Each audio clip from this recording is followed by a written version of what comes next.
In not a total, no, they don't necessarily one parameter, but it could be log number of data points, something like that. But I tend to think of it as this sort of this infinite capacity to acquire information. So the point is, in particular, this is perhaps the way I crystallize it in my head, is the representation can't be summarized by a parameter vector of a fixed size. So unless you know how much training data you're going to have, you don't know the size of the parameter vector you need to summarize what you've learned. It's dependent on the amount of training data. And that's what I mean by non-parametric. I mean, there are obviously parameters in the model because there's parameters in the covariance function. But once you've done your training, well, if you don't know how much training data you're going to need, you don't know how many parameters you need to store to summarize what's going on in the model. And okay, that could be, in the Bayesian sense, that's a distribution over parameters as well. So if you're doing Bayesian regression, you don't just store W, you store a distribution over W. So you don't know the size of this distribution you need to store in a non-parametric model. And I think that's a very good thing. And the way I like to illustrate that is through this what I call the sort of parametric bottleneck. What we really want to do, so if Y is our observations, our labels, I use Y for like corrupted version of F. What we really want to do is we want to make predictions about our test observations given the test inputs and the training data, Y and X. So this is a prediction of a test observation here. Now, the way we do that is we actually, if we've got parameters W, is we look at the expected value of the likelihood for that test point under those parameters W. So here's our likelihood. Here's the information stored about W, our posterior over W given our training data. And this integration, there's an extra bracket there for no reason, this integration over W results in this, the probability of the test point given the test input and the training data. But notice that this information between the training data and the test data comes through W. Yeah? And that's something that's set at design time. So it's a fixed dimensional vector, and it can't go in any other way. There's this information channel between Y and X and Y star, which is going through W, the parameters. And that channel bandwidth is fixed at model design time. Yeah? So it's sort of like saying, well, I'm going to be able to communicate. I mean, it's difficult to represent it in bits because it's a continuous variable, but I'm going to be able to communicate this much about my training data to my test data without knowing what's going to be in my training data. And non-parametric models avoid that bottleneck. So a solution to this might be, in the Bayesian, okay, if you're being non-Bayesian, doing this is dangerous, but for Bayesians this is great. You just increase the size of W to be massive, and basically parameters, if you don't have much information, W is very badly determined, so you have a very broad prior over W. But then how large do you make M? How big is big enough? Well, non-parametrics basically says you take this M to infinity. You don't restrict that channel capacity at all. We restrict it through, in effect, your assumptions about what the function should be. But there's no hard restriction in terms of the number of parameters in the non-parametric model, such that there is in the parametric model. And I think that that's a really important thing, particularly for, say, systems which are just being left to operate, I don't know, on the internet or something, acquiring new data in a broadly unsupervised, not unsupervised training, but unsupervised by a human expert way. I think this sort of characteristic is important. So, of course, once you've done that, though, it's no longer possible to manipulate this model through the standard parametric form, which is to have posteriors over W, and sometimes that's computationally more efficient. So doing this, going to this infinite parameter width, actually leads to computational problems. And what you're going to hear about from James later on, when he talks about these sparse, or I actually prefer the term low-rank approximations to Gaussian processes, are attempts to do something a little bit weird, which is to try and get the benefits of both situations, to have a sort of fixed dimensional vector that you can use for computation, but not lose this characteristic of the non-parametrics. It's a bit of a compromise when you do that. So I think we saw yesterday, parametric models can be expressed, if they have Gaussian priors, can be expressed as Gaussian processes, and they have this particular form. So these parametric models, they're known as sometimes degenerate covariance matrices. And what we mean by degenerate is that they have this rank at most m, where m is the number of basis functions. So they're not, that rank itself is indicative of this issue, that there's a certain amount of fixed information being pushed through from the training data to the test set, this rank. Okay, and the most well-known is the linear kernel or linear covariance, which has that sort of form.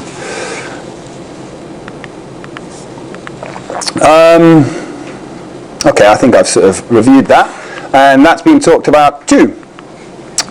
So we've seen that we can build these covariance functions by adding covariance functions together, and you'll have seen that in the lab, or multiplying covariance functions together. You've seen that in the lab. Multiplying by deterministic function. Actually, Nicolas introduced this in a really nice way, because he said, well, we can multiply two covariance functions together, and if one of them is linear, we can still do it. And if we do a nonlinear transformation on the linear covariance function, then we can see we can multiply by any nonlinear function. I'm just writing the same thing down here. This is really useful if you've got things like you want a covariance function to be active only in a certain regime. So you can make, for example, if g of x was sort of a Gaussian and exponentiated quadratic form, then it could actually just force this covariance function to only operate where that covariance, where that exponentiated quadratic form is on.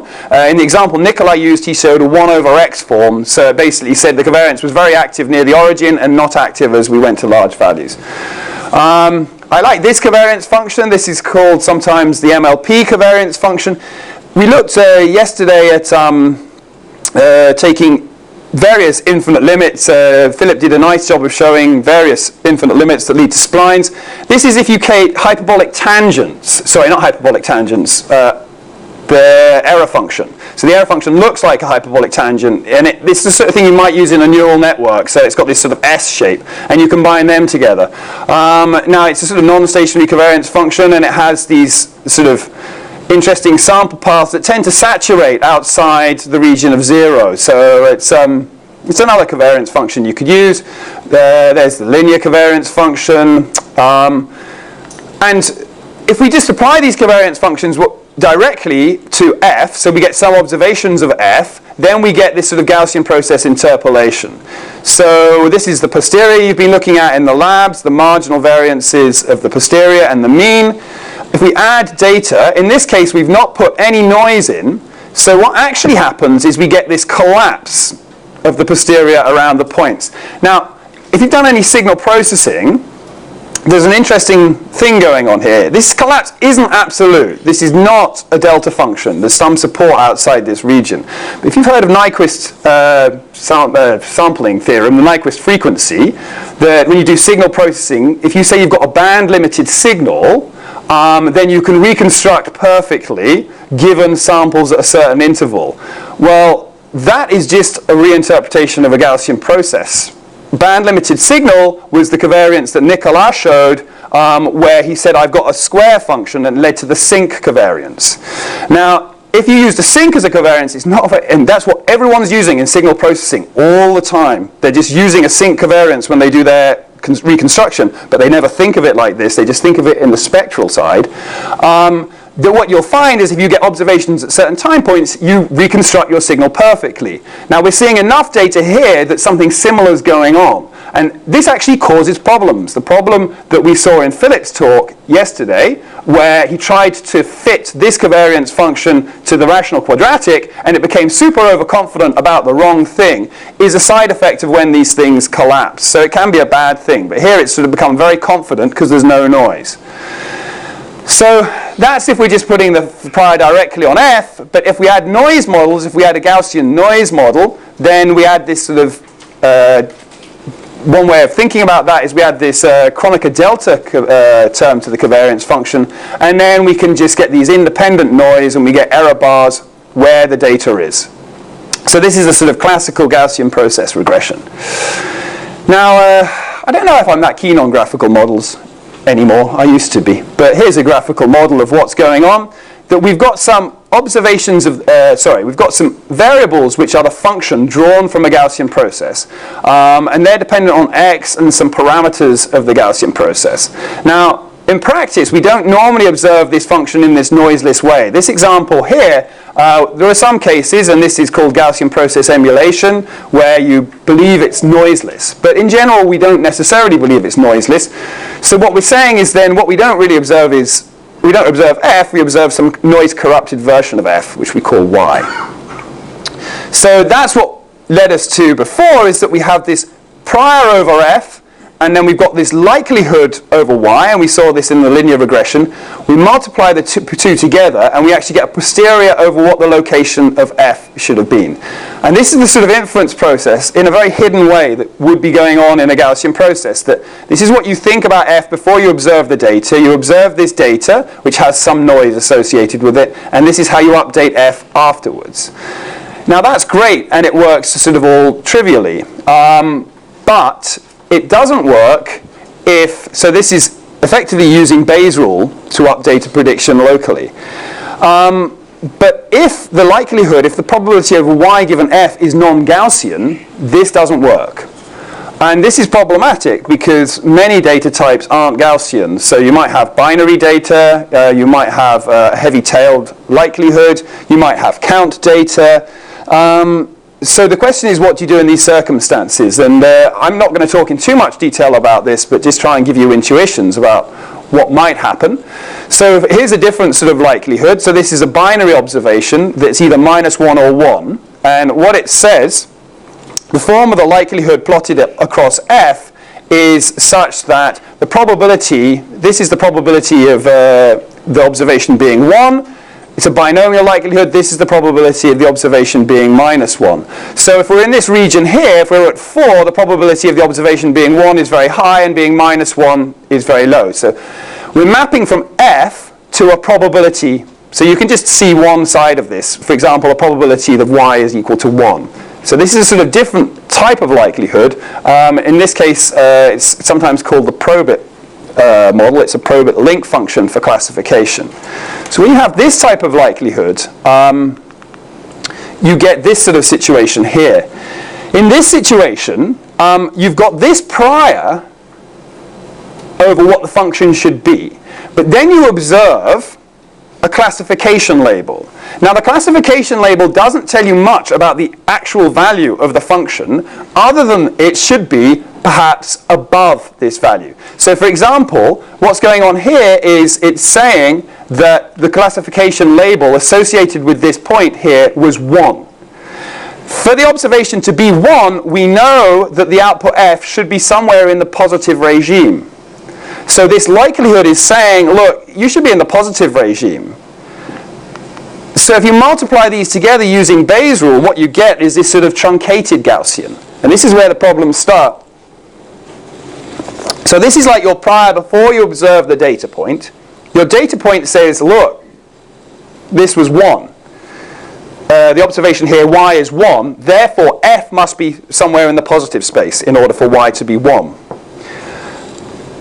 But they have this argument again, because the prior believes that f is down here and the likelihood believes it's up here. Now the posterior is again the product of these two, but instead of being a nice Gaussian form, it's this combination of a sort of probit function, which is a cumulative Gaussian, and a Gaussian. So it's this sort of skew fit. Now what you do next is you replace this. If you're using sort of, you can do sampling or something like that. But if you're going to do approximate inference in these models, the thing to do next is to replace this guy with a Gaussian. I'm not giving you the algorithm here, by the way. I'm giving you the schematic of what's going on underneath. Now, there's a few different ways you can replace this with a Gaussian. Expectation propagation involves replacing this with a Gaussian, which is here in green, which has the same moments as this posterior here. So this green Gaussian has the same mean and variance as the purple function. But notice it's sort of, because purple is skewed, it's actually shifted slightly to the left versus the green here. And the green has a little bit of mass over to the left here. So it's not exact, it's an approximation. And that's what goes on in expectation propagation. You replace this skewed Gaussian with this skewed distribution with a Gaussian.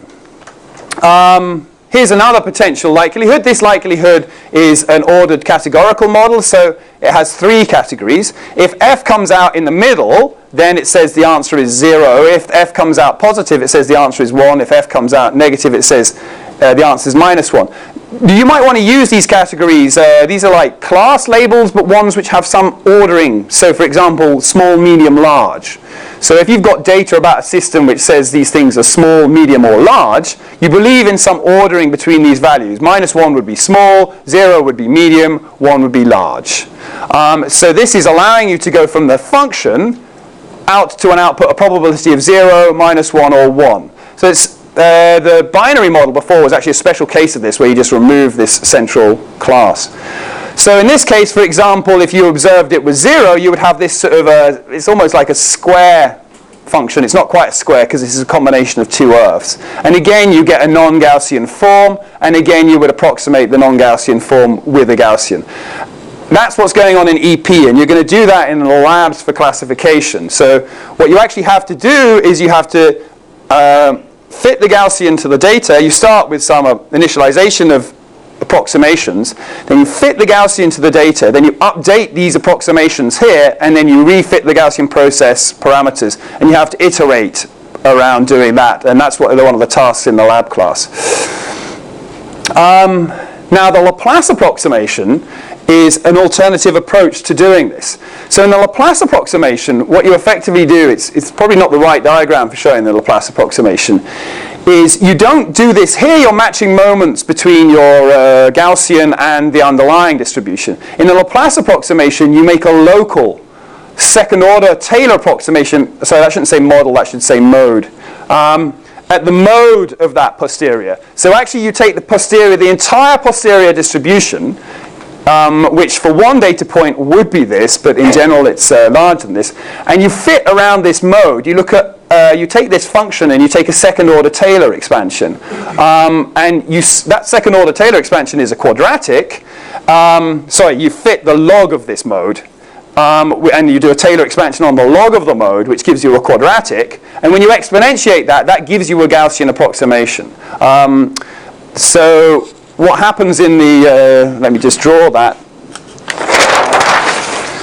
So in the Laplace approximation, you've got sort of some potentially twisted posterior like this. You actually look at the log of that twisted posterior, which may look more like a sort of this, and you find the mode, which should coincide with the log, and then you look at the second order Taylor expansion here, and you fit a quadratic to it. So you look at the sort of Hessian at this point, and you fit a quadratic to the Hessian, and then you re-exponentiate that quadratic, giving you a Gaussian. Now that idea is as old as Bayesian inference, because Laplace invented this. And he actually, the coolest thing is that he invented the Gaussian distribution to do this. When Laplace, he was looking at coin tosses and doing Bayesian inference on a beta binomial system, which we know today is tractable, but at the time they didn't know about the beta distribution. And he did this expansion around the mode, and then he got a second order Taylor approximation, and then he invented the Gaussian distribution in order to do Bayesian inference. So Gauss did not invent the Gaussian distribution. This is known as Stigler's law of eponymy. But no one who's ever named after something actually was the inventor. So Stigler didn't invent that law. Laplace wasn't even the first person to invent the distribution. De Moivre was. But Laplace did it independently. He didn't know about De Moivre's work. And Gauss actually references Laplace when he talks about this distribution. So the Gaussian distribution was invented for doing Bayesian inference, was invented for doing the Laplace approximation. Sometimes, so in a large extent, nothing I'm ever doing is anything more than what Laplace was trying to do. It's just he didn't have computers. And lots of textbooks explaining things. And postdocs. I think he had students. Anyway, okay. So that's sort of an overview of those type of approximations. So Ricardo's going to say a little bit more about those approximations. You're going to try them in the lab. But just to sort of say that there are approaches of doing non-Gaussian likelihoods as well, and they're very important. Rob? Is there a sort of a general rule that says one is to be preferred over another in a particular scenario? Good question. No. So there are some rules of thumb, yeah. So is there a general rule that says one is to be preferred in a particular? So I think the feeling amongst people in the Gaussian process literature is that expectation propagation is a better technique than the Laplace approximation. It's certainly slower. And its expectation propagation can be very difficult to implement for particular likelihoods, whereas normally the Laplace approximation is quite straightforward because you just need the first and second, well actually in order to do parameter optimization I think you need the third derivative of the likelihood, whereas expectation propagation requires you to know moments, expectations under Gaussian distributions to apply. Expectation propagation is also non-convergent in some cases, and you have to do a lot of work in order to get it to work with robust regression. There was a paper at JMLR about that recently. For this reason, with James and Max, we've got a recent submitted paper about a new approximation that we think is hopefully better, but I don't want to claim too much since it's not published yet. So it's still an area of active research, and I think it's particularly difficult. An area that I'm very interested in is, imagine if you've got a various range of observation types. So if you're looking at clinical data, some of the data might be ordinal categorical, some of it might be binary, some of it might be continuous, and you want to bring it all into the same model, and if the best approximation for each different data type is different, then that's a big headache. So there are problems there. But typically you would try Laplace because it's fast, and then if you can get EP going, you would try that as well. And then some people would do all sorts of MCMC if you've got a small enough data set. Our aim is to try, and I'm not saying we're there yet with GPy, but with that software we'd like to get it so that people can easily swap in and out different approximations. That's what we're targeting. I mean, whether we'll see. It's there partially, but it's certainly not complete in that sense.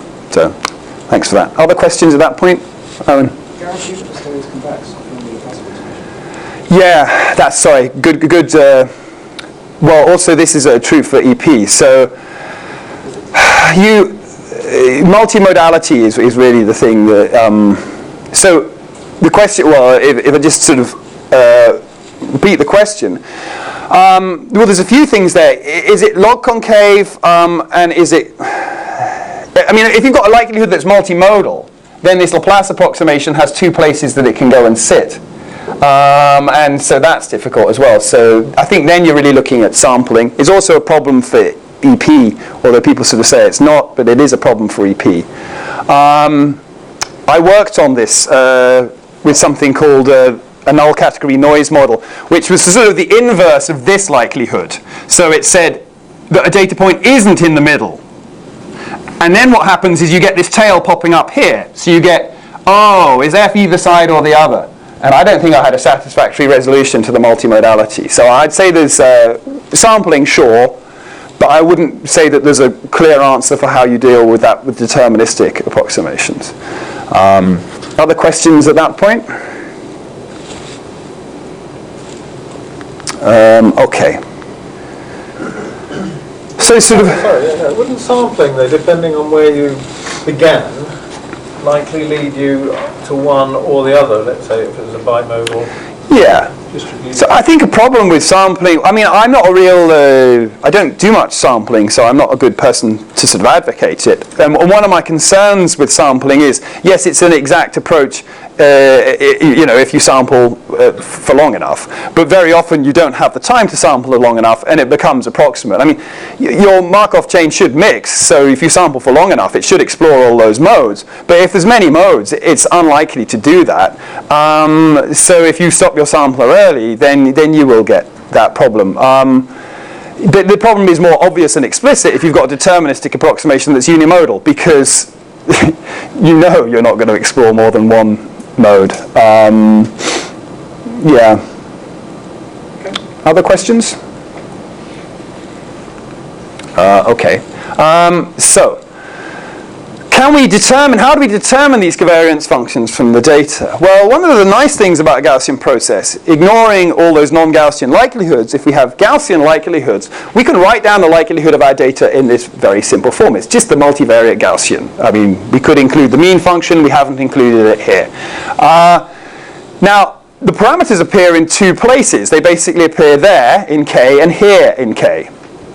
So I've colored those sort of terms in blue. Because what we typically work with is the log likelihood instead of the likelihood. And if we take the log likelihood, we get these two terms. A log determinant term and this quadratic form, this matrix inner product term. That's where the parameters are appearing. And what I want to do is just sort of think about those terms in general. So in optimization, it's traditional to minimize. So although in probability we're looking to maximize, we very often say, well, okay, we'll minimize the negative log probability. And these are the two terms, and people talk about that perhaps as an error function. Now, the terms for this, what I want to do is consider the covariance in that decomposition that we talked about before. That the covariance I always think of as really it's two eigenvalues giving me an axis and a rotation. So R is giving me the rotation here, and the eigenvalues are giving me the axes. And the covariance itself is this squared form, R lambda squared. So I've put the square in explicitly so that lambda here is the standard deviation of the sort of the Gaussian if I project along this direction, and lambda 2 is the standard deviation of the Gaussian along that direction.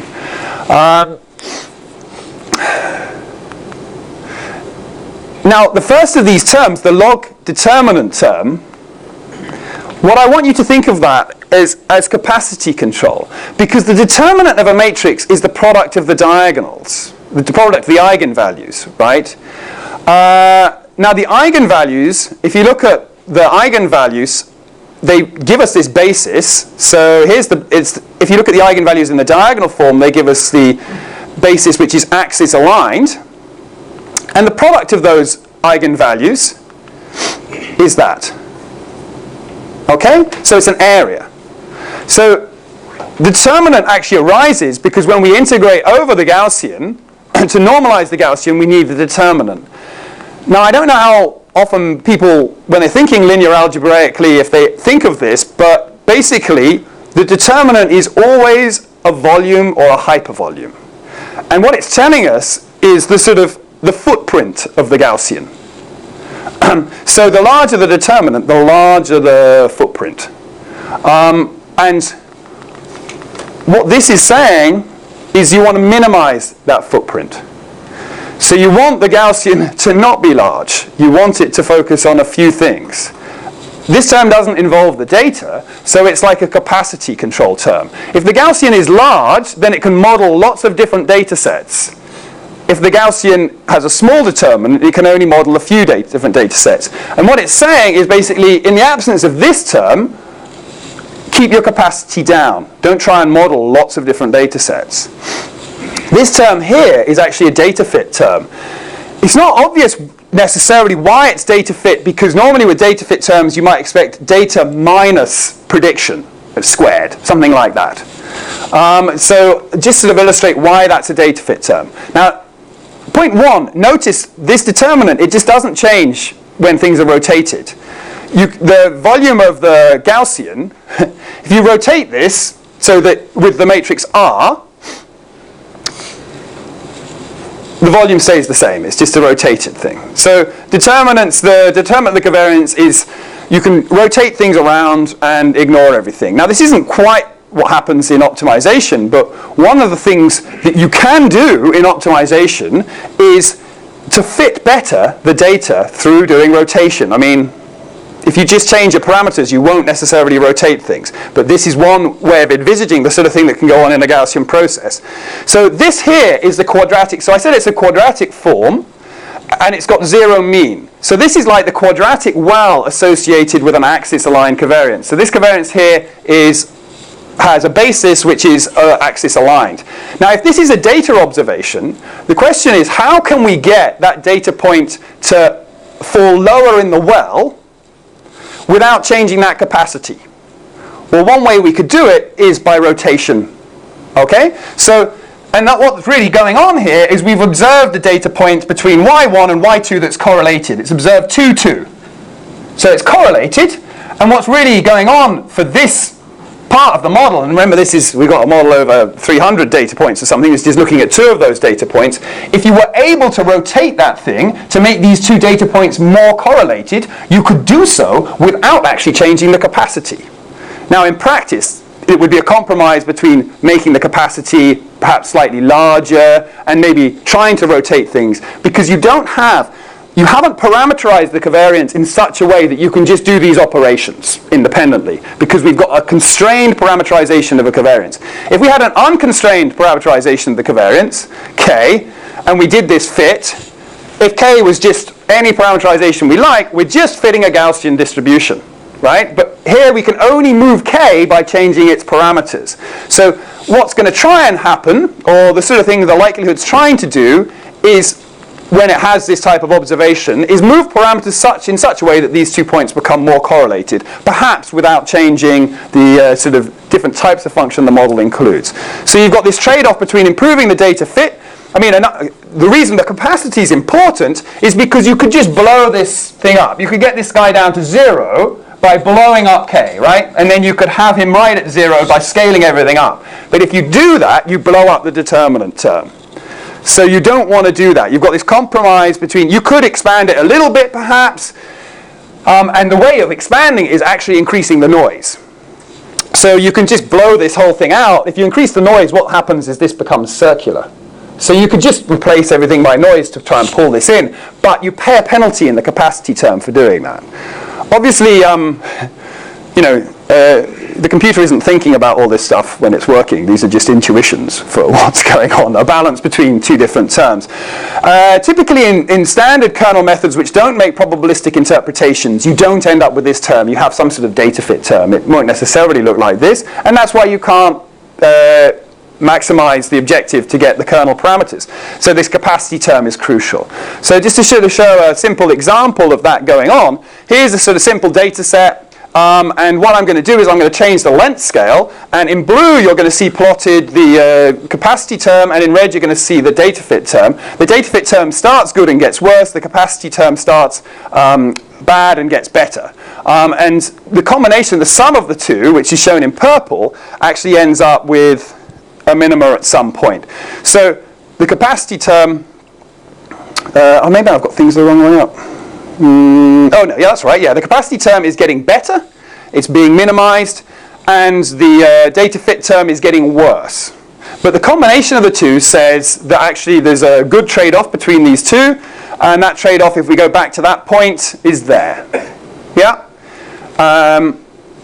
In practice, of course, we're doing gradient-based optimization over this line, so we're doing it continuously. Here I'm just going discrete values, and here we're only doing one parameter. In practice, we'll be doing it across several parameters.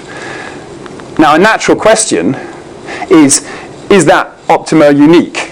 And the typical answer is absolutely not. In general, it won't be. Here's a sort of example from a student of mine, Freddie Kalitsis. And what we were trying to do was we were looking at gene expression time series. So we're looking at these time series, which are noisy time series. And what we wanted to know is, are we observing signal or are we observing noise?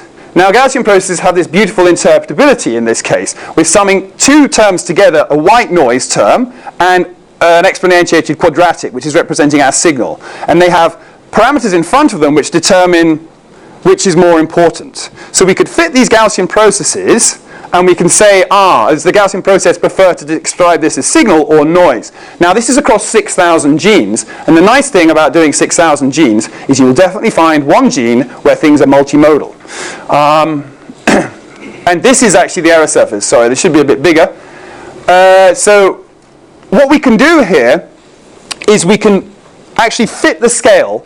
The scale is sort of convex. So the overall scale of the function, we can just look at the data, and that leaves us with 2 parameters: a signal to noise ratio, which is the ratio between the exponentially quadratic part and the noise part, and this length scale parameter.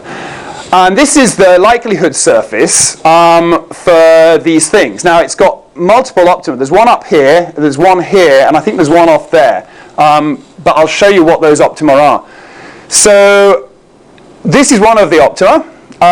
So this has a length scale of 1.221 and a signal-to-noise ratio of 1.96. The log likelihood, because you can always score this, obviously these different optima have different scores. The log likelihood is minus 0.2231. Now if you look at this optima, you might say, well, I'm not really that satisfied with that optima because it looks like it's underestimating the noise and over-interpolating. So let's just try and see where it was on the plot. The length scale 1.22, it's up here. So it's very high signal. The signal to noise is virtually 1 here. So it's this optima sort of up here. Here's another one, which is down here. And this one has a lot more noise associated with it. And here's a third one, which just says the whole thing is noise. Now, this actually turns out to be the best optima, which shows you something quite dangerous, because there's actually entire ridge of solutions down here which are all equally valid. This guy here is not too dissimilar from all this ridge down here, and if we look here, for example, this is a separate optima, but it's the log likelihood difference between these two is extremely small. This is the danger of doing maximum likelihood in this situation. You should be sampling around here.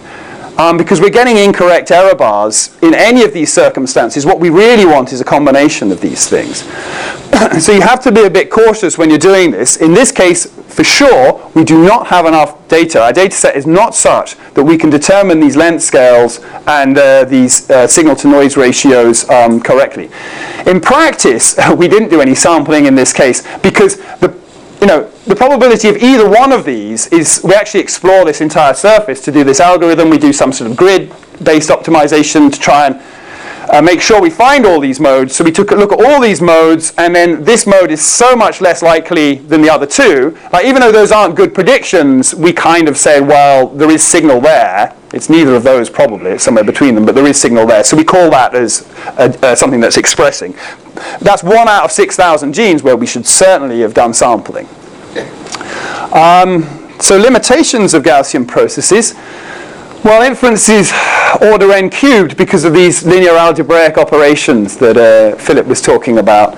And storage is actually order n squared. Now, underneath, when you're doing the inference, if you actually implement these things, if you're doing the matrix inverse, you never do the matrix inverse directly. You use a Cholesky decomposition because you're inverting the covariance matrix, which is positive definite, and that's a much more stable way of inverting. Gaussian processes don't deal well with discontinuities. So Philip was showing covariance functions that include discontinuities, but the thing that you really want to do is very difficult to do. What you really would like to do is believe that discontinuities could happen at any time with some probability. You can't really encode that, but there could be long gaps. So this is something called a Markov jump process. So you might believe this is the sort of thing that happens in financial time series, and this is what leads to global collapse when you don't model it. You've got jumps. And then you've got nothing happening, and then you've got another jump. And then you maybe have another jump like that. But the interjump times have some distribution themselves, and there's infinite potential jumps. That's the sort of non-parametric idea. Now, if you want to implement something like that says, these interjump times are exponentially distributed, something like that, you've got to start using Markov jump processes, which actually aren't very tractable. So you can sort of add a Markov jump process to a Gaussian process.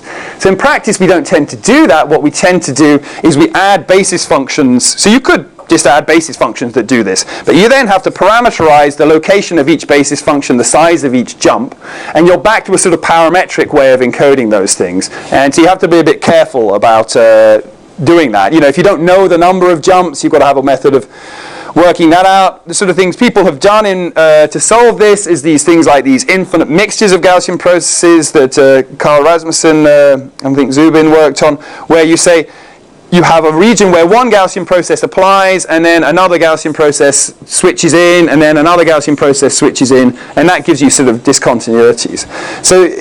But those sort of discontinuities, that's certainly not a trivial algorithm to implement, and these discontinuities can lead to headaches, which is why I guess banks kind of seem to have ignored them and so on and so forth. I don't know really what happened there. So, these things happen in practice. Financial crises, phosphorylation in gene expression is an example of this. Collisions between objects when you're trying to track things. Edges in images. So they're not very well modeled using Gaussian processes. And we've seen that this covariance can be way too smooth in practice. Okay. Questions at that point on the optimization and limitations of GPs? This might be a naive question, but why can't you use the step covariance? Well, sorry, no, it's a good question because I didn't explain the answer to it. So, and it's good that you asked me. So you can use these. So the sort of thing that Philip talked about was, what if we use step basis? So there's two choices. We could do. So what we introduced was this sort of like basis functions like Gaussians, and I guess what you're asking about is why don't I just use a step here to deal with this? Okay, so you can, but we've got the same problems we had with standard basis function models in that we now have to parameterize, we have to decide where to put these steps and how many of them to be. So that's okay, and the way we solve that with the Gaussian process, which I think is what you're driving at, is we then said let's do infinite steps along the real line. And this is actually a sort of a covariance that Philip showed. But these discontinuities will not occur at random sort of events. There will be discontinuities, but what then happens is you just get this sort of lots of discontinuities. This type of function is a sort of Brownian motion type process where you're just getting lots of little impacts across the entire real line. But those impacts themselves are Gaussian distributed. And what you really want to happen is you might have something like this, but what you really want is every so often a big impact. Like Russian debt default. Bam! The markets collapse. Was it J.P. Morgan? Whatever. What was the bank that collapsed? Lehman Brothers. Lehman Brothers. Everyone dies. Rather than and most models for the stock market are more along the lines of this small things happened, that small things happened, this small things happened. And that's a Brownian motion type model. But so the Brownian motion says, water molecules are bumping into the pollen. Yeah, well, these models sort of need a shark to come and bump into the pollen every so often, but rarely. And that's what's missing in a Gaussian process, because the sharks aren't well modeled by Gaussians in that sense. If you see what I mean. Or the actual event of a shark arriving. Okay, so other questions? Maybe it's a silly question. This kind of thing, why can you not? So you keep saying that the mean function is not very important. Can you not encode steps in the mean function? Yeah, you can encode, but again, it leads to this same issue. You can encode steps in the mean function, and it's absolutely. So I'm probably not saying the advantages of doing this. Once you've got 3 steps, say in your mean function, you can just learn the parameters of those steps.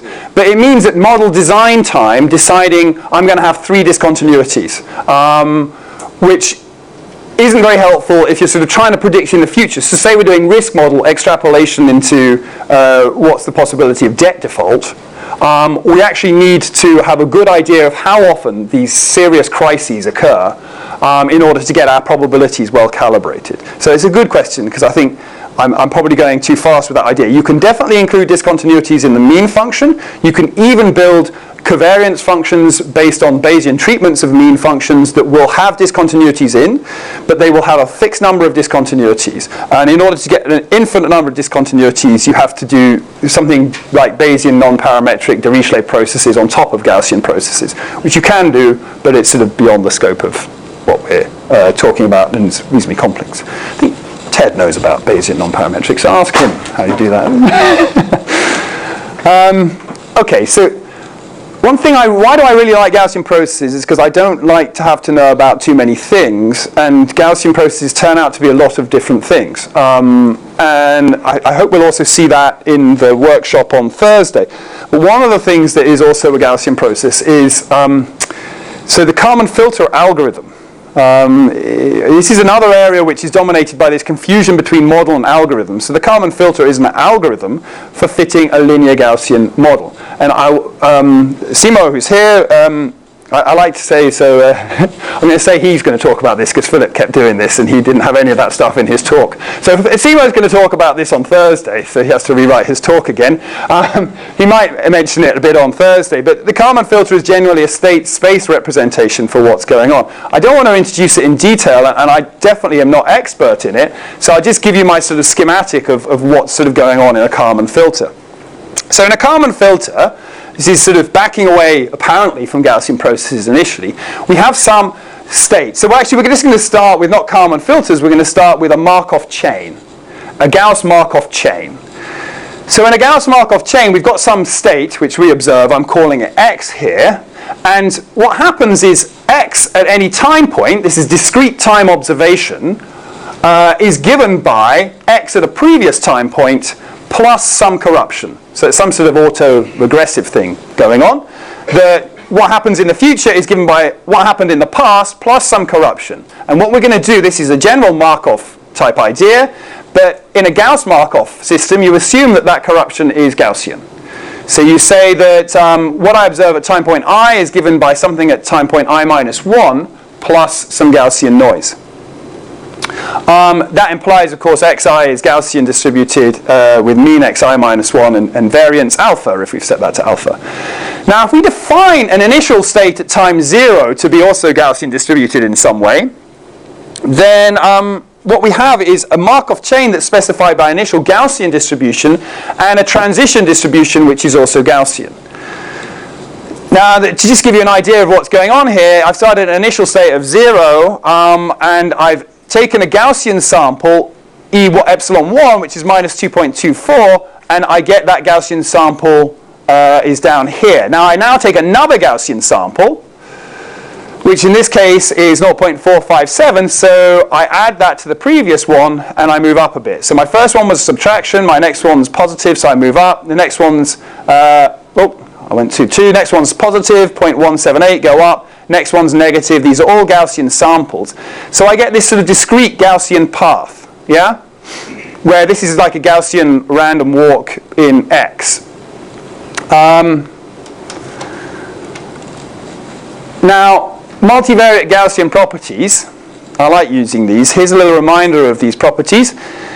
So if Z is drawn from a Gaussian with a mean mu and a covariance C, and X is related to Z by a deterministic matrix and a deterministic vector offsetting, then X is also Gaussian distributed with the mean basically just substituted in there, and the covariance being multiplied either side by W and W transpose. So that's just a reminder of something I showed yesterday. So let's simplify this. If Z was just a Gaussian with 0 mean and variance sigma squared, then those laws would imply that X was sampled from something that's 0 mean with covariance sigma squared W transpose, because C in here is just sigma squared I, so the sigma squared can come out. So what I want to do is look again at that Kalman filter in terms of a system that was easily represented like this. So what we said was X, this is a matrix system. The first x, if we start at x0 being 0, so the first x was just that sample from epsilon 1. So what I've drawn is a matrix here, the first element of which is 1, and the other elements are 0. So we multiply this vector here by this vector here, and it says x1 is equal to epsilon 1.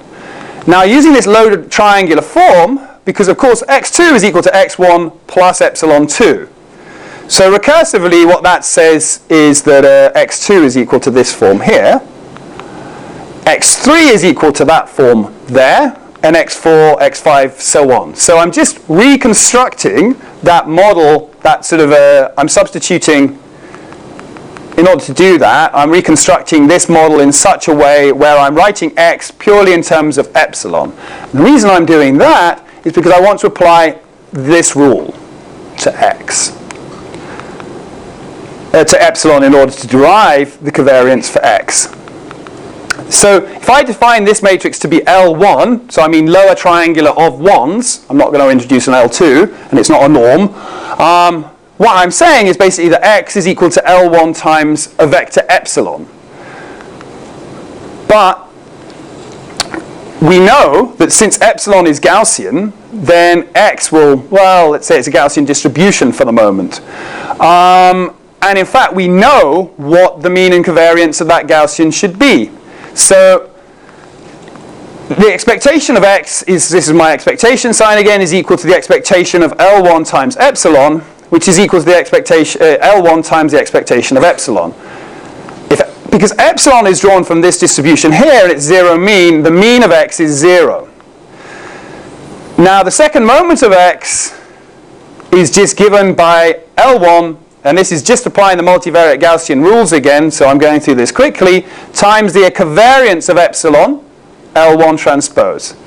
So if epsilon is drawn from a Gaussian distribution which is spherical like this, then x turns out to be drawn from a Gaussian distribution which has this covariance. This is just applying that multivariate rule, in effect, that comes from the simple properties of Gaussians that says all we're doing is summing Gaussian random variables, and the way we're relating x to epsilon is through a deterministic matrix L, and epsilon is independent Gaussian, so its covariance becomes alpha, which is the original prior covariance of epsilon, L1, L1 transpose, where L is this lower triangular form.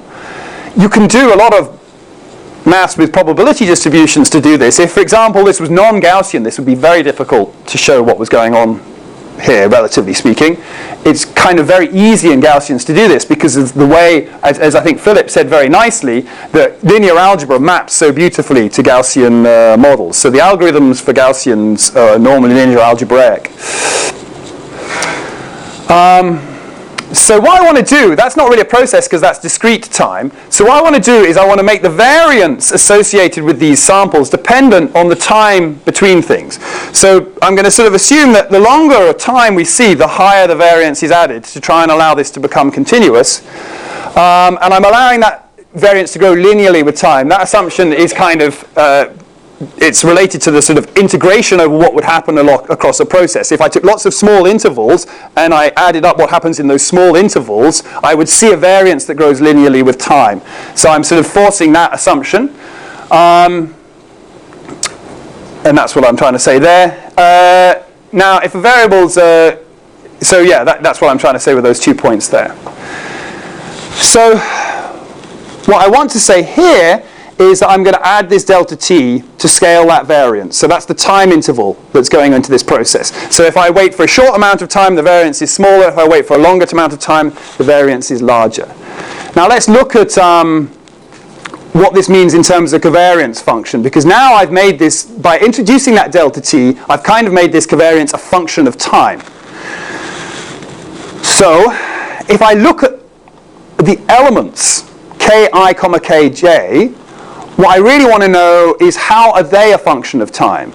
Now any element kij is equal to alpha times delta t just from the outside times the column associated, sorry, the row associated with the ith column, sorry, the column associated with the ith row transpose times the column associated with the jth row because of the transpose, L1 transpose here. So that's the element from this system.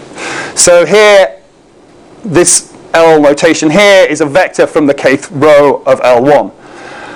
Now the first k elements of that are 1, and the next t minus k are 0. So this little inner product here is just basically a multiplication of a bunch of 1s and 0s. And the result of that inner product is if you've got I 1s in this guy and j 1s in this guy, the result of the inner product is going to be the minimum of the number of 1s in the inner product. Does that make sense? So you can replace this with alpha delta t min ij. Now if you accept that delta t, I, so I is the point, so we're doing this sort of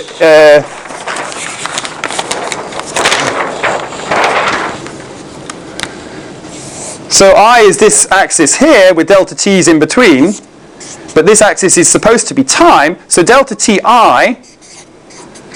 is time in a discrete way. Is that delta t times I? Delta t times I, yeah, sorry. Yeah. And then I'm calling that t subscript I, the ith time. So each of these, So the ith time here is delta t times I, which is t subscript I in general. Now, of course, whatever the result of this, min I or min j, just causes I or j to come out. So actually the result of this is delta t times minimum of I or minimum of j. So the result of this is just the minimum of ti, comma tj. So you've looked at this covariance function. This is just the covariance function for Brownian noise, right? So you know that underlying this system is a Brownian noise covariance. And that is exactly what this system is. It's what we were talking about earlier with jumps, where you've got Gaussian jumps going on over time. So in Brownian noise, here you're just getting hit by discrete time intervals by the pollen gets hit by a water molecule and moves some amount. We're just turning that into the continuous process, which is Brownian noise. But that's not everything that goes on in a Kalman filter. In fact, what goes on in a Kalman filter is you take these latent processes and then you map them out to some data things. But we'll come back to that in a moment. So this is a Gauss Markov process known as Brownian noise, and you've looked at this in the labs yesterday, and now you sort of see the connection between that and a Markov chain. There's the samples from it. Now the really cool thing about this, and this is something I suggest you do, is if you invert that, gone too far forward. If you invert the covariance, so look at this covariance here. If you invert the covariance, what you see is this very sparse structure. The inverse covariance gives you the conditional independencies in the system. And because this is a Markov process, those conditional independencies this point is independent of all other points given its neighbors. Every point is independent of all other points given its neighbors. And that sparse structure emerges, bizarrely, when you invert this covariance. So we were talking about interpretability at dinner last night, and I think it's a very interesting point that actually for most people that's a lot more interpretable than that. I think someone made this point, I think maybe Rich or someone made this point, that it's not clear that that's going to be Brownian noise at all. If you write down the stochastic differential equation, or if you look at the original model, it's clear that it's Brownian noise. But it's not clear that the covariance function is Brownian noise. It's kind of clear that this is a Gauss-Markov chain, because it's showing you all the conditional independencies. And it was leading me to think that actually, while I really believe in the interpretability of Gaussian processes, I think that interpretability comes given understanding of the covariance function. So you have to understand how the covariance was generated, what it's doing, to know whether it's the right covariance to use. You can't just look at the covariance and say, oh, I know what this is doing. You have to think, yeah, but I know that that's Gauss-Markov, because I know how it was derived. I'm missing something basic. So what the inverse of covariance matrix represent? The inverse is the precision, and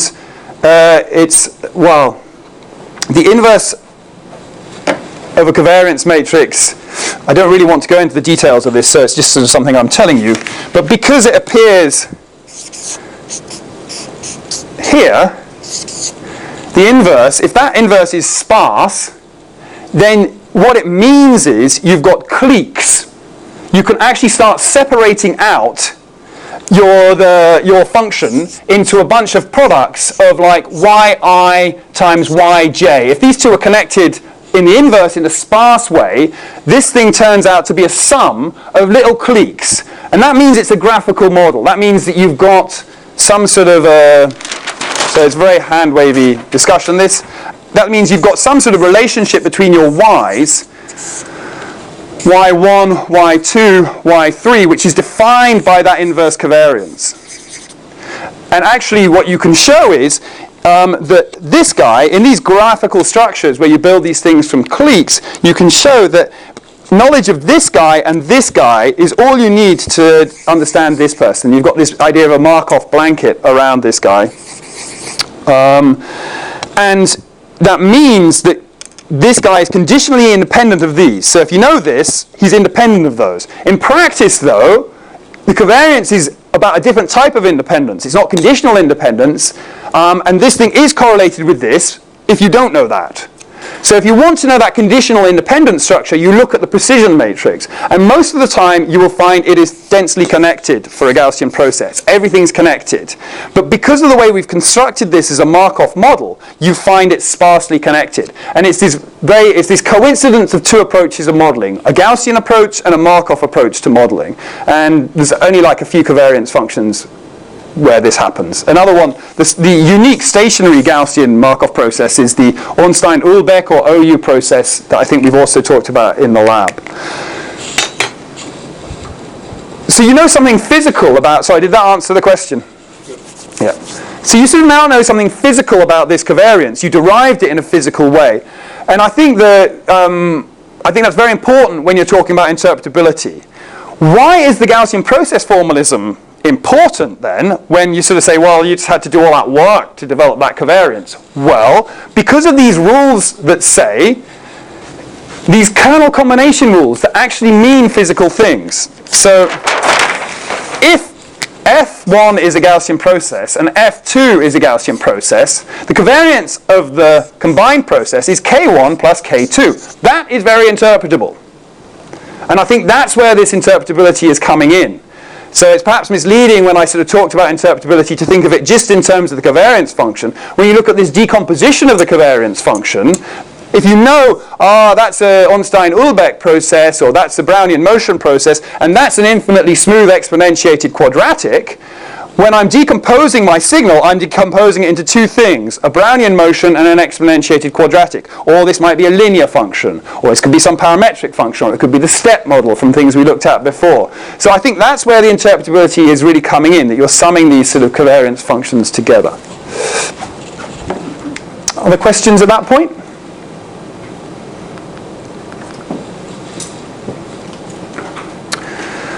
So we've looked at those. So if we look at the inverse of the exponentiated quadratic, it's got all these bands. It doesn't have that sparse structure. These dependence is dominated by the neighbor, but I mean these are time series, right? So these are uniformly distributed across the input. The dependence is dominated by the neighbor, but then there's dependencies out here. I'm actually slightly colorblind, and this plot gives me a headache, but I can kind of hallucinate dependencies as far as there. I'm not sure if I'm hallucinating them or not, but there's certainly dependencies as far as here. And in fact, the exponentiated quadratic is infinite order Markov, which implies that there's dependencies from here onwards and ever. But those are actually really, really small. So that numerically they're normally 0. So it's non-Markovian. So that's the sort of difference between those two. So in a Kalman filter, a simple Kalman filter, or in a state space model, what you do is you take those latent processes, and then you don't observe them directly, you observe some relation to them. So we take X, these independent, so we're going to assume X is now not just one process, but it's a bunch of these chains, and they're running independently. So we've got, I don't know, however many of X's we choose, of processes that are, so these Brownian motion things, so actually they should drift away, all running independently. But we don't observe that.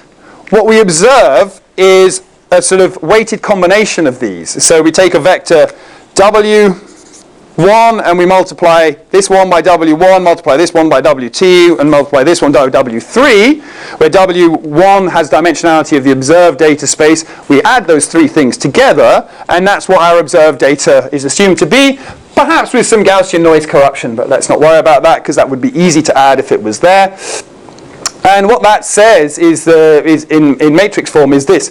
But importantly, we're applying this matrix across the independent processes, not across the data points in the process. And that actually means that we now have to play some tricks to work out what the final covariance is. So this is, again, this looks easy, right? Because that's a Gaussian, and that's a deterministic matrix, and therefore that's going to be a Gaussian process. But actually, these x's are independent because there are these three different x's here. And these x's are correlated across this dimension. So It's what we have to now do is we have to build the full Gaussian process over all y's at all times. In fact, we have to do that for x as well in order to apply the simple rules. And so to do that, we're going to introduce Kronecker products. And this is a way, what I'm trying to do here is not only sort of show the relationship between the Kalman filter and a Gaussian process, but introduce multi-output GPs and the type of perspective you take with a multi-output GP. So what we have to do is, these are independent processes, but the way we represent them as independent processes is we stack each of these processes one on top of each other. So this is the first process, the second, up to the qth process. We've got q latent processes, and we just stick them in a vector on top of each other. You might normally think of them as a matrix, but we're stacking the columns of that matrix together to form a new vector. And we can specify the multivariate Gaussian distribution using a Kronecker product. Now, what does this Kronecker product mean? Well, the Kronecker product is this sort of unusual multiplication where if we take two matrices and take their Kronecker product, so if the matrix on the left is A, B, C, D, and the matrix on the right is K, we get AK, BK, CK, DK. So this Kronecker product where this is identity just has B and C equal to 0 and A and D equal to 1. So it's just putting K here and K here. So in other words, all the processes are independent, which is what we're saying. So it can also be written as a product across X, which it was before, but writing it in this way is important for taking the next steps. So I like that. It's my color representation of Kronecker products. So you sort of see what happens is you get this repeated structure. If you have red, green, blue, and they're being weighted by black, grey, and white, you still have red, green, blue. So if this is a covariance, you're saying, oh, well, within these guys, the kind of same relationships exist. But now I'm saying that they're somehow correlated with other guys, if you do say that. If you're saying that's 0, you're saying they're not correlated, and that you just have the same relationship for each of these guys. So that's what we're doing. We're taking this Brownian motion covariance, which looks like this, and we're multiplying it by this identity matrix to create this covariance that looks like that. So the marginal distribution for each series over time is given by the blocks on the diagonal. So that's back to the marginal distribution K. Now, we've stacked in a particular way.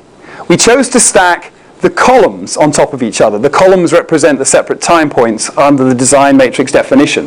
What if we chose to stack the rows? Who says we shouldn't stack the rows? Well, if we stack the rows of this thing, when we stack the rows, what happens is it's the same covariance, but you just flip these two things round. K cross I.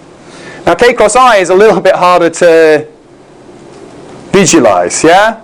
So I'm sort of moving to, I need to use this representation.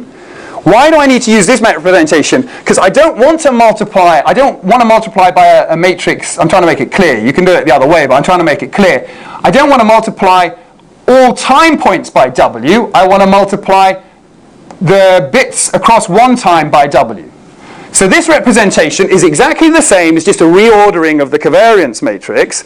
But now, if we zoom in, we've got across the q dimensions, and they're independent. Yeah? So this is the thing that we're going to put into W, these three different independent processes, and we're going to multiply that by W to get our output, our observed output. Does that make sense?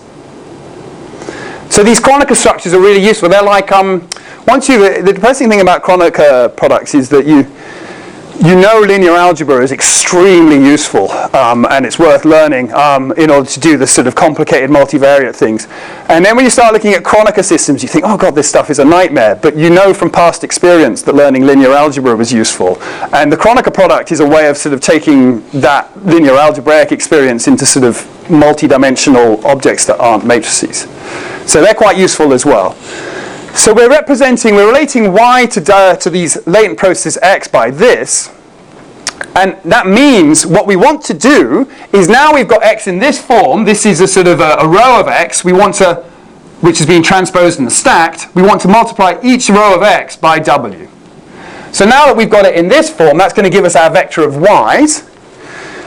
Having got it in that form, we know in order to get this sort of form of w, we need I Kronecker w. which is what we had originally for I Kronecker K. So since X is being multiplied by this matrix, and this matrix is I Kronecker W, we can use the laws of multivariate Gaussians to tell us that the resulting covariance we need is I Kronecker W, K Kronecker I Kronecker W. And that gives us the covariance underlying a Kalman filter. But this turns out there's a rule that we can use for this that says that we can actually say, instead of doing all this stuff, we can say K Kronecker WW transpose plus I. That's equal to this. So WW transpose is actually a covariance matrix of some sort. It's a low rank. It's a positive definite covariance matrix. And what it's giving us is somehow the correlation between the outputs.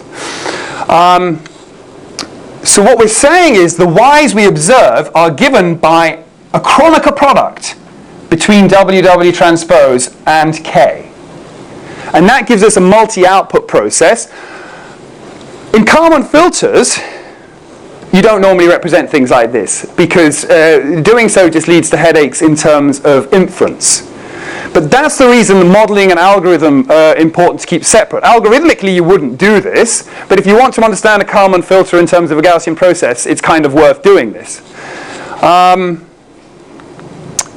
So the nice thing about this is it actually relates to an entire framework of multi-output modeling that's really nicely discussed by Hans Wackernagel in terms of geostatistics, where they use very different language.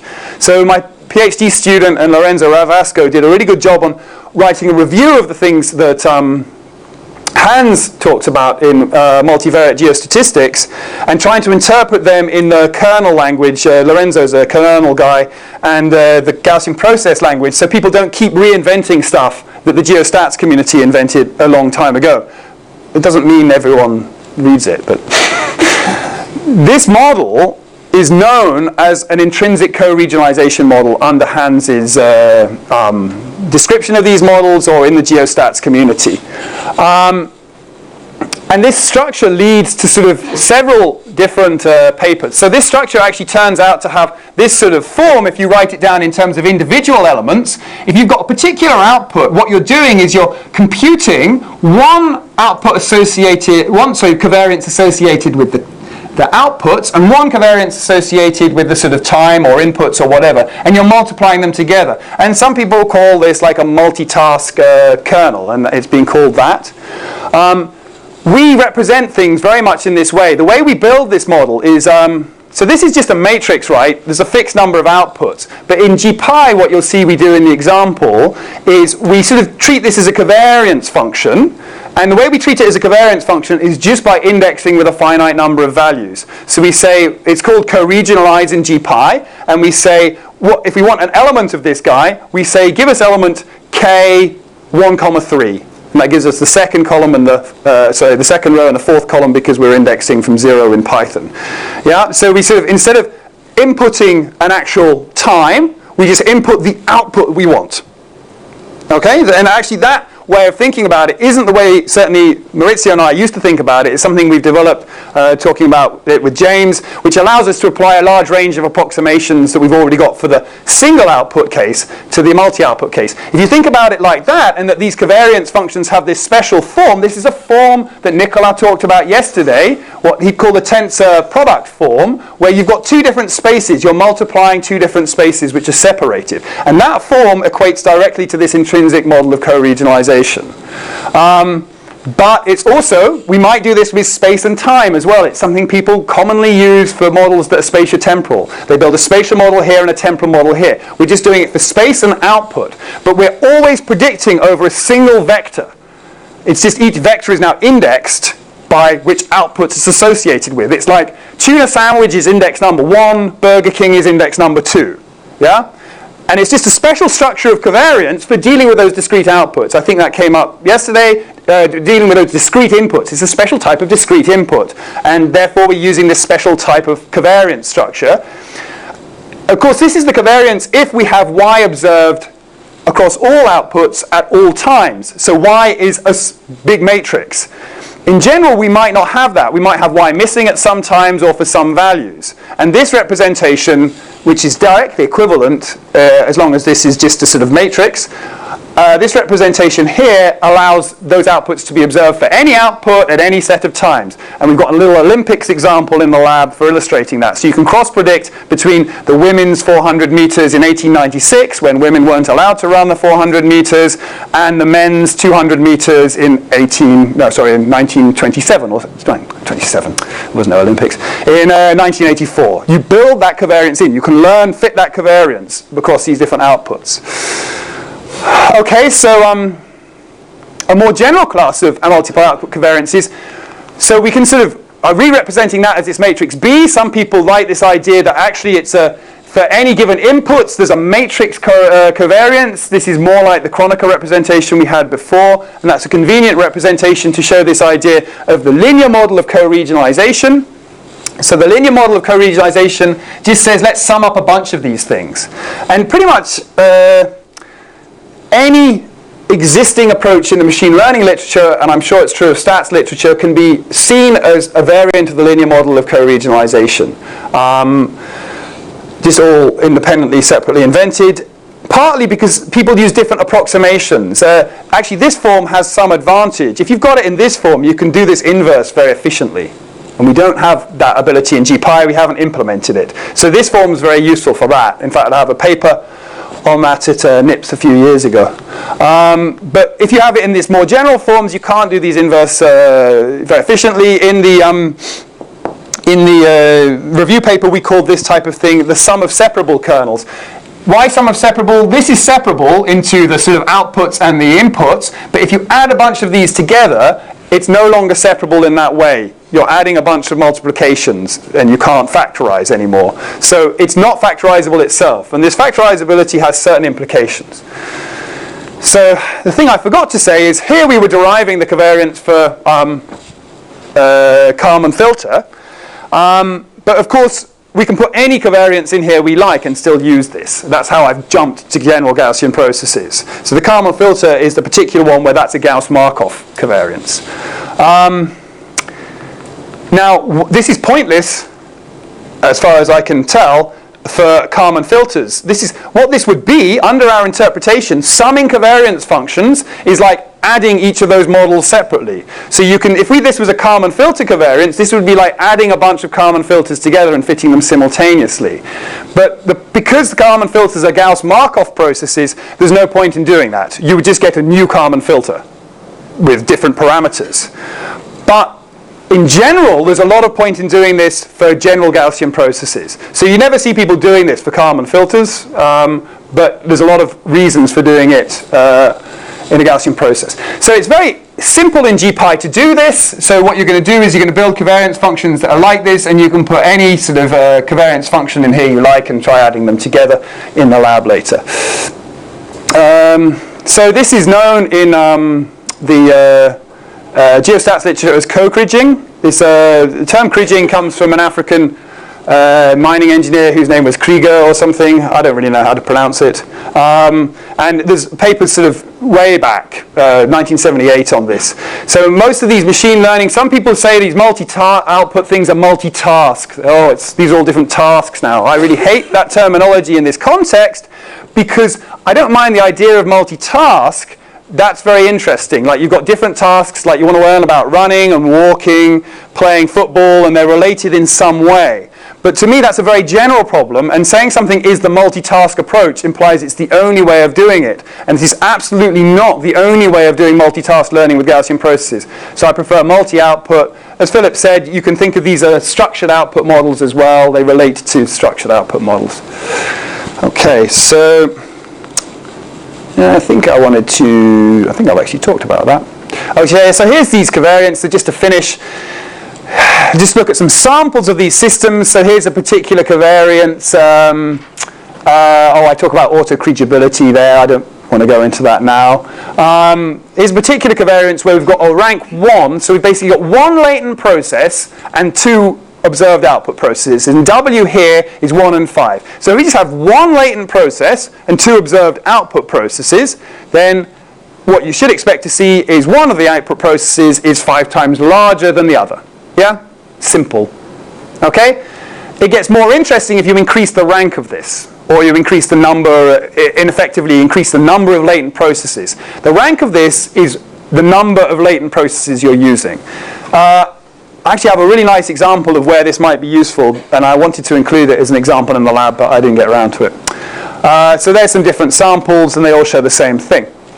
So here is a more generic multiplying B, so rank 2 is just a general matrix B. And now, while there's correlation between the two, it's not so obvious what the correlation is, yeah? Because what's really going on in these examples, there's correlation, so there's some relationship, but here, this one's high, this one's low, and here they're right on top of each other.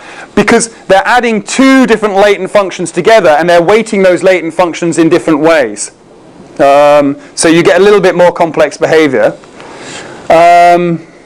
And here's more complex still. So we've got two different covariance functions, K1 and K2, and they're being multiplied by two different co-regionalization matrices. I like the term co-regionalization. It's, I don't know, it's somehow evocative of what this matrix is doing. So that's called a co-regionalization matrix, and the covariance function we call it is co-regionalize. It comes from geostats. And here again we've got the sort of, we've got two processes at different length scales going on here, and they're mixing in different ways. So I think that that's just reviewing how these different models have been used in machine learning, and I think I'd rather take, semi-parametric latent factor model is just a specific case of linear model of co-regionalization where each of these things are rank 1. So you've got different length scales, but each thing's rank 1. So that's another model in machine learning. But the co-regionalization matrices are just rank 1, and they're associated with perhaps separate length scale Gaussian processes.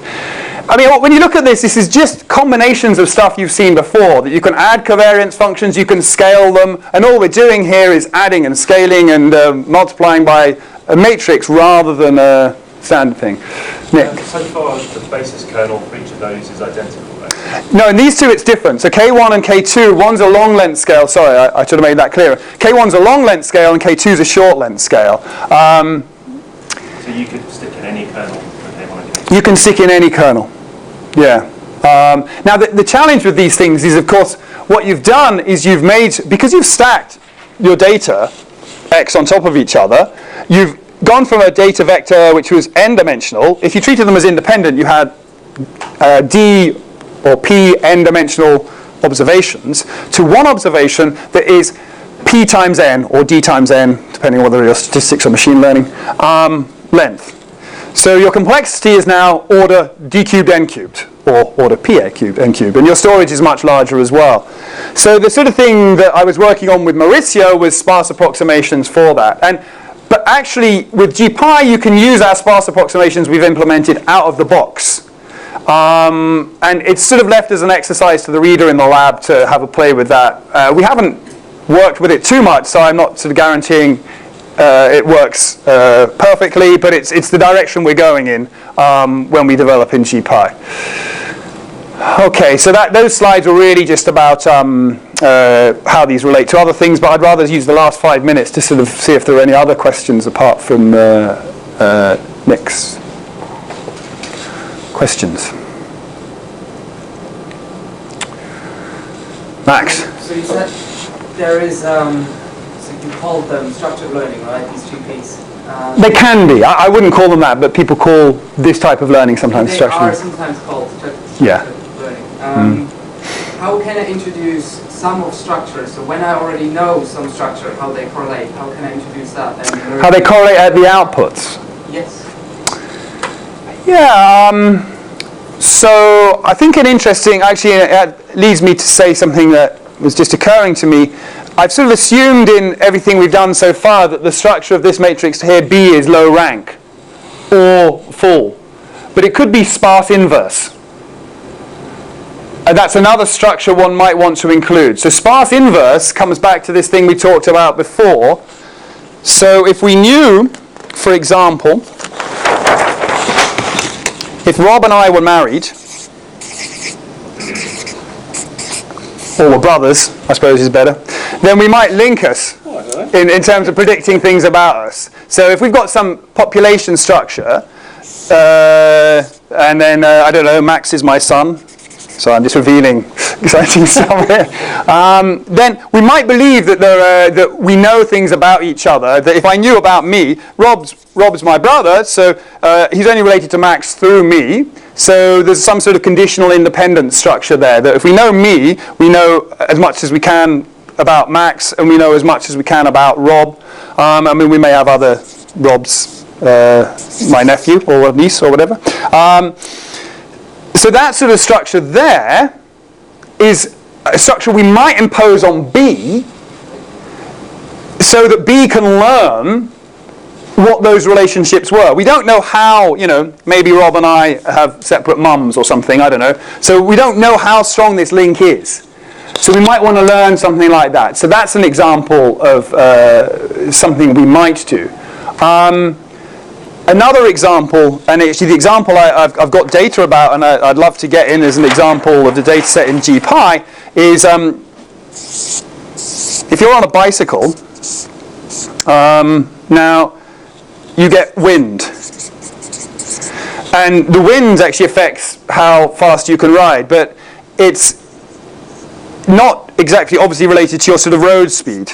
I mean, how much wind you experience. So there's some sort of relationship between the winds, and what we did is we put a sensor on a bike, and I've got a student that did this, and the wind sensor itself should be really out here, but actually it's experiencing turbulence. So there's a few different things going on. What you end up with is that you've got your road speed, so your perceived wind speed is like the actual wind speed over time plus your road speed over time.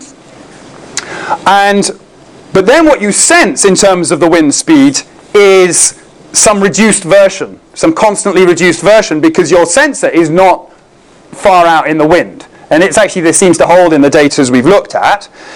But then you know your road speed because you've got GPS. Now, if you look at all these functions, what this does is it builds a linear model of co-regionalization with particular values for B based on C. What it says is you end up with a correlation in terms of your wind speed to your road speed. So the things you actually measure, what we've got is a piezoelectric sensor on here, and we measure road speed, and we measure the wind speed at the front of the bike. They're correlated, but we don't know. What we really want to maybe know is the wind speed. And we can put all that structure in B, and actually we can then extract what our best estimate of the wind speed was. Well, the wind speed in that direction. So that's the sort of thing we can put into structure given a particular application. It turns out to be an intrinsic co-regionalization model, but the inference about how it's coming together is all coming from your understanding of the bike setup. And that's why I'm allowed to go cycling whenever I like, because it's just data acquisition. Okay? I mean, those are two examples. In general, I don't know. I mean, in the examples we've got in... well, actually, if you look at the parameters of the model, what you'll see... If you look at the parameters of the model in when you fitted them for the Olympics case, you will see that those parameters are somehow associated with the distance of the different events, because you're getting 400 meters is 60 seconds or whatever, 50 seconds, 100 meters is 10 or 11 seconds. So if you look at the parameters W, which are making up the factors of B, you'll see that they end up being interpretable, because what you're really saying is there's some human ability, and we're not observing that directly because people are running different lengths, and we're observing that scaled by 1, scaled by 2, scaled by 4 for 100 meters, 200 meters, and 400 meters. And then there's some interpretability there. But the interpretability, again, is only when you've sort of got linear multiplicative systems. Other questions? Did that answer the question? I don't know. That may not have been a good answer. I don't know.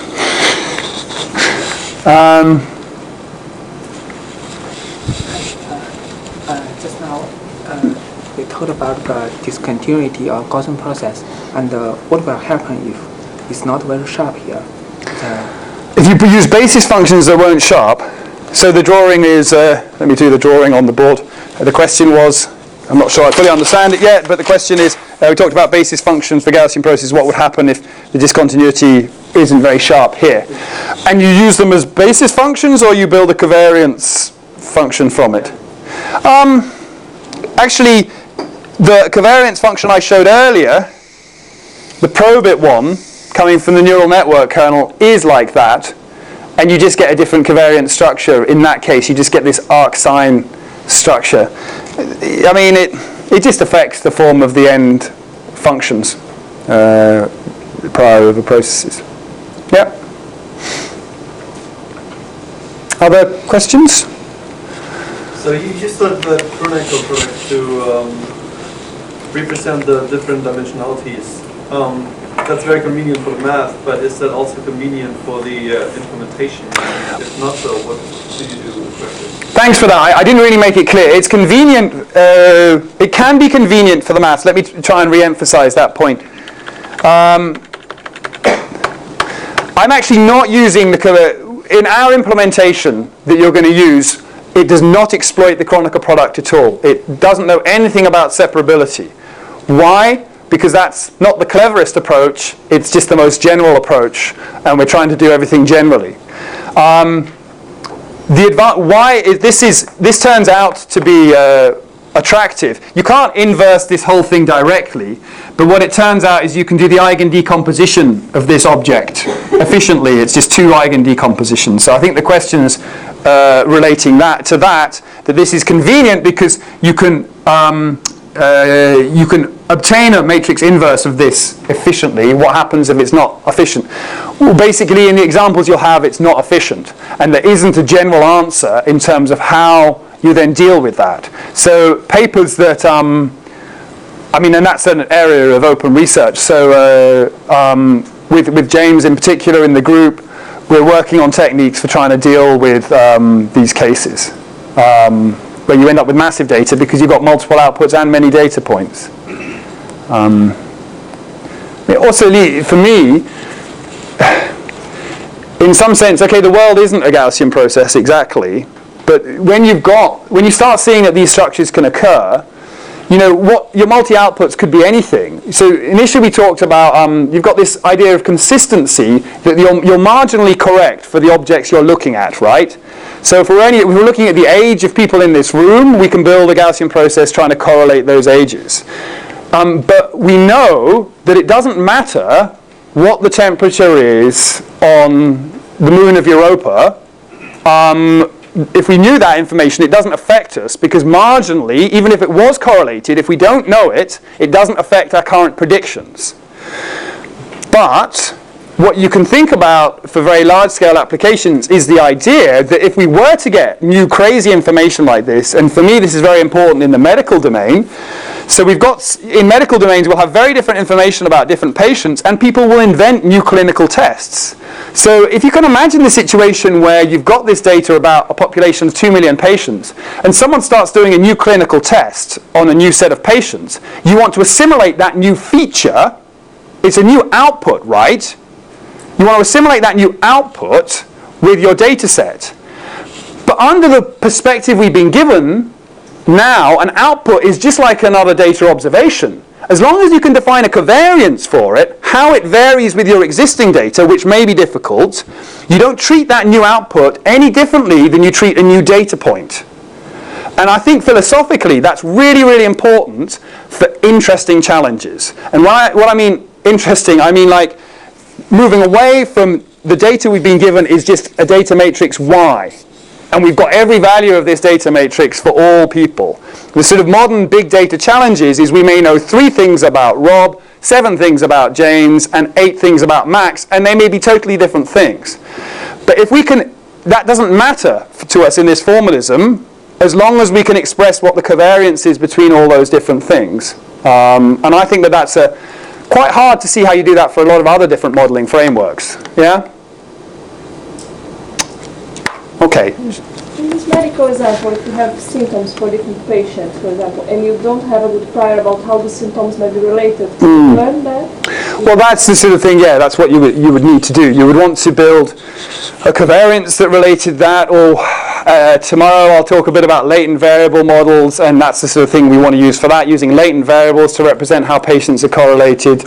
And we don't know whether it's all going to work, but that's the idea, yeah. What symptoms are? My question is. Well, yeah, but so these things are interrelated. So if patients are expressing, all these, in the same way, everything just becomes about a different sort of correlation between patients and you know, I think the really nice thing about the Gaussian process is you reject this point of view that certain things are independent. Data points are no longer independent. Output features are no longer independent. Everything is correlated. So patients and symptoms are correlated, and the correlation you understand about the symptoms is dependent on what correlations you make about the patients, and yeah. Yes, so it's possible, and it's sort of thing we want to do. That's what we're sort of working on, yeah. Other questions? James, you want me to pour you a coffee? I'm sorry, I don't understand. Coffee time, yeah. Okay, so I think we can go for coffee now, and we can be back. We're not too overrunning. We can be back at 11 to restart.